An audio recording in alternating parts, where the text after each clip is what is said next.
Tout le monde voit bien les groupes terroristes se réfugier en Algérie, en Mauritanie, au Sénégal.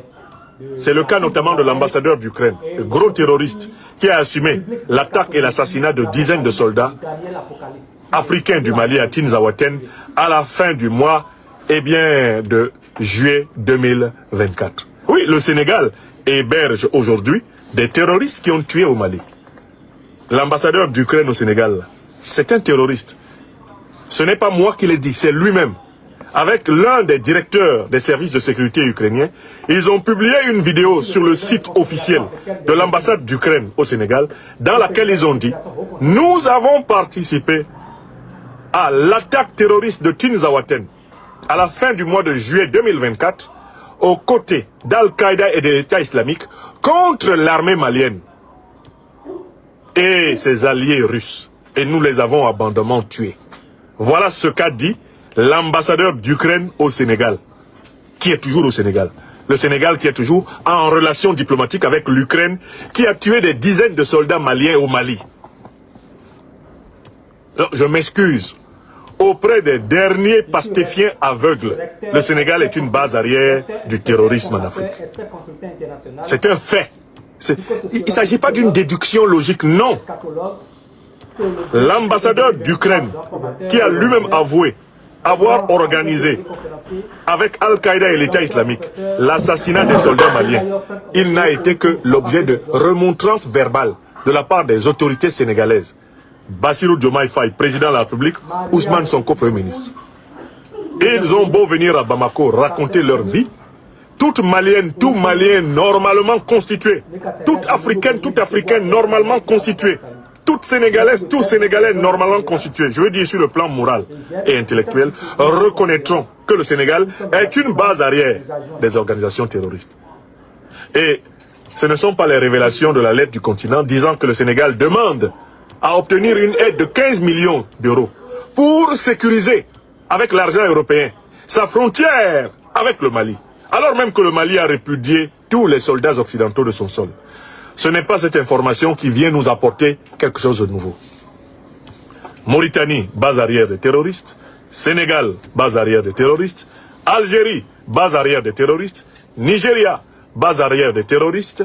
Bénin, base arrière des terroristes. Le Togo fait des efforts, mais il continue d'avoir à l'intérieur de son système sécuritaire des officiers et des représentants des puissances qui, en réalité, soutiennent le terrorisme, donc l'OTAN. Ghana, base arrière des terroristes, ça c'est même une enquête de l'Union européenne qui l'a dit. D'accord?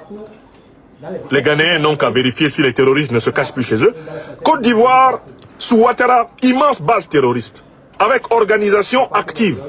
Et ça, le capitaine Ibrahim Traoré, président du Faso, a indiqué la lagune. Pour que tout le monde, personne ne se trompe.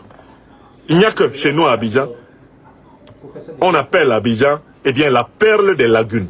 Quand il dit du côté de la lagune, le président Ibrahim Traoré veut en réalité simplifier tout pour tout le monde, pour que personne ne se trompe. Il s'agit d'Abidjan. C'est Ouattara Draman. Et nous, serviteurs de l'Afrique des libertés, notre rôle c'est d'appeler un chat un chat.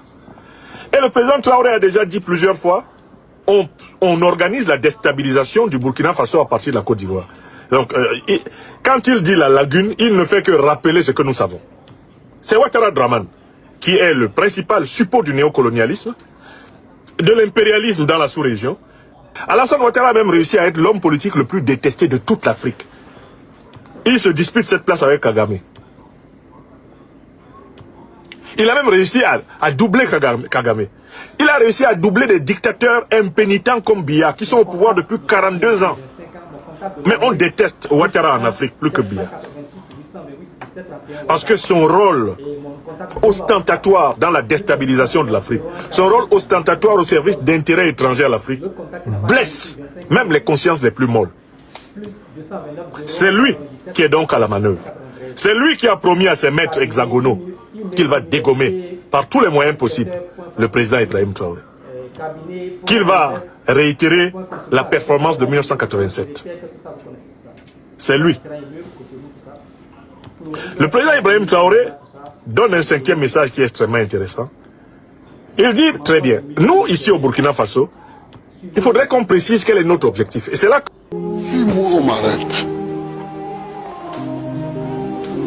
et qu'au bout de quelques années, on me libère en disant que je suis innocent, il faut rechercher avec les autres groupes. Il faut chercher à savoir qui a tué. Si moi on m'arrête. Je vous le dis et je vous le répète encore une fois.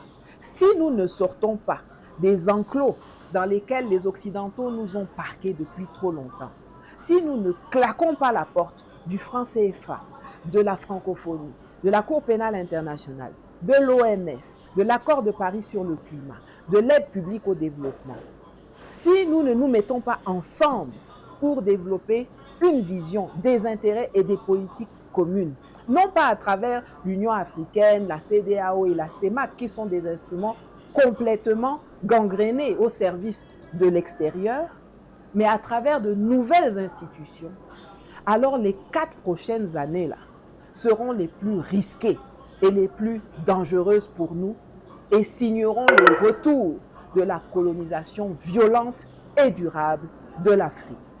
On voit tous comment, avec l'arrivée de Trump à la Maison-Blanche, les Européens n'ont même plus voix au chapitre sur les choses qui se passent chez eux.